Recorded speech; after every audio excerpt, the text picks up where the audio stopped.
उकड न काढता सोप्या पद्धतीने तांदळाच्या पिठाचे उकडीचे मोदक कसे बनवायचे ते या व्हिडिओमध्ये आज आपण बघणार आहोत। खूप सोप्या पद्धतीने हे मोदक आज आपण बनवलेले आहेत।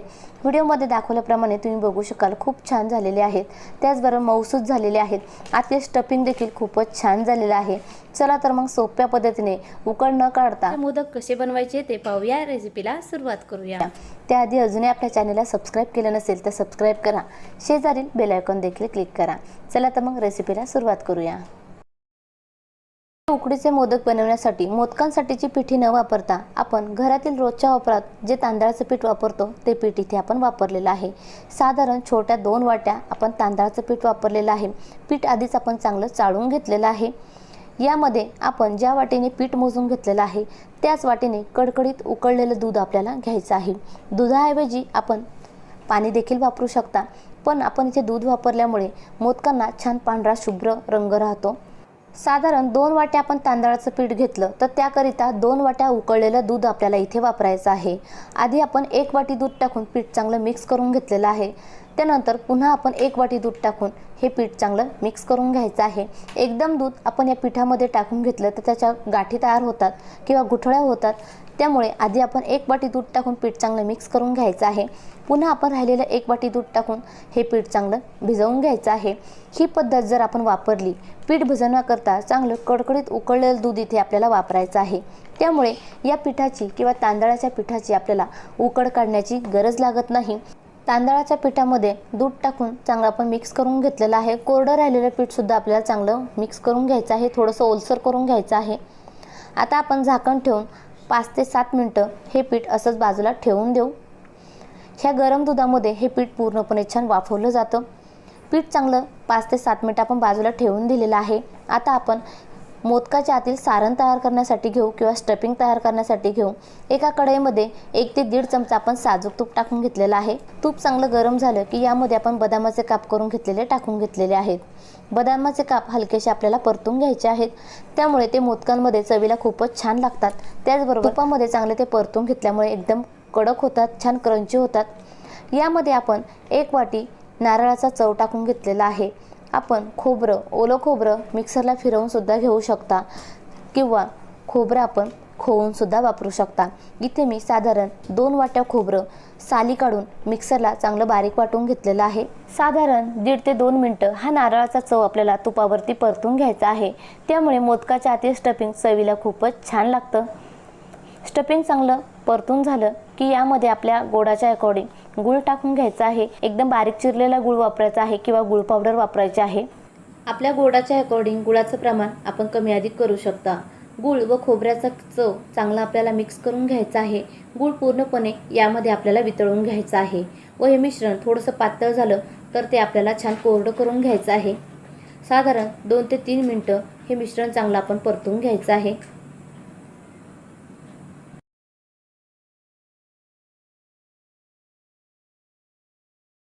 साधारण 2 ते 3 मिनिटं हे मिश्रण छान आपण परतून घेतलेलं आहे। थोडासा गूळ वितळल्यानंतर मिश्रण थोडंसं पातळ होतं, ते पूर्णपणे आपण कोरडं करून घेतलेलं आहे। यामध्ये अर्धी वाटी आपण मनुके टाकून घेतलेले आहेत। त्याचबरोबर 1 चमचाभर विलायची पावडर टाकून घेतलेली आहे। मनुके व विलायची पावडर छान आपण मिक्स करून घेऊ व हे मिश्रण आपण चांगलं थंड करून घेऊ। हे मिश्रण एकदम गरम असतानाच आपण मोदकांमध्ये भरून घ्यायचं नाही, पूर्णपणे छान थंड करून घ्यायचं आहे व त्यानंतरच आपल्याला मोदकांमध्ये भरून घ्यायचं आहे। मोदकांसाठीचं सारण छान आपलं थंड होतंय तोपर्यंत आपण जे पीठ वाफवण्यासाठी ठेवलेलं होतं ते देखील चांगलं कोमट झालेलं आहे, छान वाफवलं गेलेलं आहे। संपूर्ण मिश्रण आपण एका परातीमध्ये काढून घेऊ। संपूर्ण पीठ आपण एका मोठ्या परातीमध्ये काढून घेतलेलं आहे। हे पीठ आपल्याला चांगलं एकजीव करून घ्यायचं आहे। साधारण मिनिटभर हे पीठ चांगलं आपल्याला मळून घ्यायचं आहे। छान याचा आपल्याला मऊसर गोळा तयार करून घ्यायचा आहे।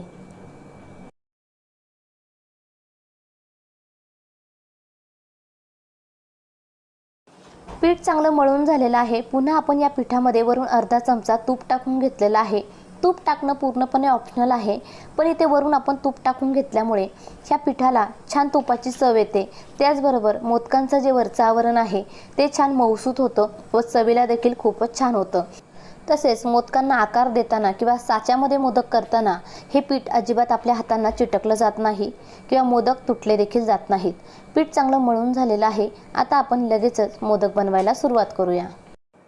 पीठ चांगलं मळून तयार झालेलं आहे। त्याचबरोबर आतलं स्टफिंग किंवा सारण देखील चांगलं थंड झालेलं आहे। लगेचच आपण मोदक बनवायला सुरुवात करूया। मोदकांसाठीचा साचा वापरून हे मोदक आज आपण बनवणार आहोत। त्याकरिता आपण मोदकांसाठीचा साचा घेतलेला आहे। त्यामध्ये आपण पीठ टाकून घ्यायचं आहे। पीठ आपण आधी साजूक तुपाने मळून घेतलेलं आहे, त्यामुळे साच्याला आपल्याला तूप लावून घेण्याची गरज नाही व साच्यामध्ये पीठ या पद्धतीने चांगलं भरून घ्यायचे। साच्या पद्धतीने मोदक बनवायची ही खूप सोपी पद्धत आहे। ही पद्धत वापरून उकड न काढता छान सोप्या पद्धतीने हे मोदक आपण अगदी झटपट बनवू शकतो। व्हिडिओमध्ये दाखवल्याप्रमाणे हे मोदक आपल्याला तयार करून घ्यायचे आहेत। या पद्धतीने असा खोलगट भाग तयार करून त्यामध्ये आपल्याला सारण भरून घ्यायचं आहे। सारण चांगलं दाबून भरून घ्यायचं आहे व त्यानंतर सारण भरून झाल्यानंतर पुन्हा आपण पिठाने हा मोदक चांगला बंद करून घ्यायचा आहे। ही पद्धत वापरून जर आपण मोदक केले तर मोदक अजिबात तुटले जात नाहीत। खूप छान मस्त मोदक तयार होतात। खूप छान मोदक तयार झालेला आहे, तुम्ही बघू शकाल। याच पद्धतीने राहिलेल्या संपूर्ण पिठाचे मोदक आपण तयार करून घेऊ।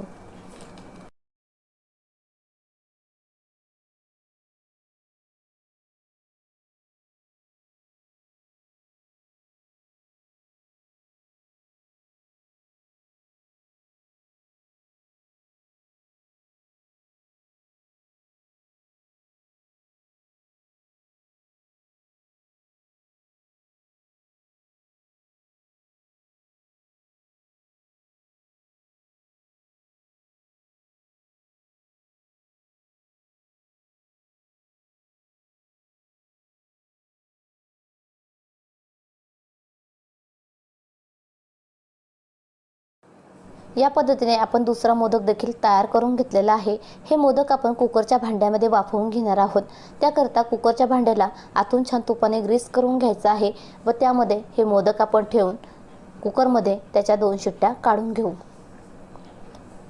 याच पद्धतीने संपूर्ण पिठाचे मोदक आपण तयार करून कुकरच्या भांड्यामध्ये ठेवून घेऊ। साचा वापरून अगदी 10 मिनिटांमध्ये संपूर्ण पिठाचे मोदक आपण तयार करून घेतलेले आहेत। खूप छान मोदक तयार झालेले आहेत। अजिबात मोदक फुटलेले नाहीत व आकार देखील खूपच छान आलेला आहे। संपूर्ण मोदक आपण कुकरच्या भांड्यांमध्ये ठेवून घेऊ।